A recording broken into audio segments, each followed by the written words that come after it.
we have a species in here, it's a radiated tortoise. Now Madagascar has 4 endemic tortoises. They also have an endemic river turtle called the ray. And each one of these animals, 5 tortoises and turtles, they're now considered critically endangered, meaning that in the next 30 to 50 years, these animals can go extinct. Now, here's an animal, the radiated tortoise, that in 2000, the numbers were around 4 million. We estimate this turtle to be gone in the next 10 years. About 200,000 turtles now. With the mining activities and with immigration, there's active harvesting camps now going on. It's free food.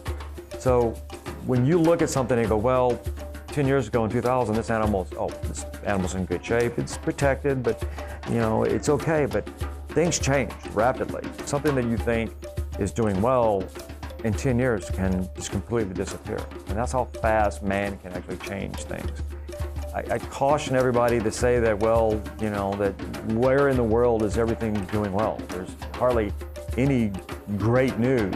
There's a lot of little victories, but there's a lot of big defeats. So, when you see something like this and it's a spectacular tortoise, there's another one called the Ankanuka. It's the plowshare tortoise. It's the most critically endangered turtle tortoise in the world. These animals are going extinct for a different reason in the wild, for pet trade. So there are individuals that will pay $60,000 US to have this animal. They can't show it to anyone because they would go to jail for a long time, but they have it in the basement. And this is what people are paying. And this is coming out of Southeast Asia into the United States, into Japan. And it's like a piece of art that, that's been stolen. And unfortunately, this population is already small. It's getting smaller just for this. And how can you stop that? Here's one of the 17th poorest country in the world. You have a gold brick walking around. So, the challenges of conservationists and scientists and just the wildlife agencies in Madagascar is enormous. First of all, plants are the basis for all life on Earth. We wouldn't exist without plants. The animals, insects wouldn't exist without plants either. Co-extinctions are becoming a huge problem worldwide. Extinctions are happening at a rate that is unprecedented, but every plant species that disappears takes anywhere, it's estimated, from 10 to 30 non-plant species into extinction with it. That's insects, animals, microbes, amphibians, and so forth. And that's a conservative estimate. It can be as high as 200 insect species that depend on a single plant species for their survival.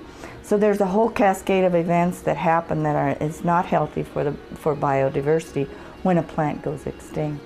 These forests are really important. It's a rain shadow effect. So you've got this huge plateau in the central of the country. So it rains on the East Coast and it's fairly dry on the West Coast. So it's more of a spiny, dry forest on the West Coast. Without these forests capturing and holding this water, they already have to import 60% of their rice. And this really impacts the Malagasy because per capita they eat more rice than any country in the world. These people are extremely poor. They have to burn off the rainforests and the other forests in order to have some ground to produce generally upland rice, but other crops they attempt to raise there too. But the soils are very thin, they're very nutrient poor, they play out very rapidly, and then the people have to abandon those fields and move on. Those bare fields become a magnet for weedy species. They do not restore back to their original state.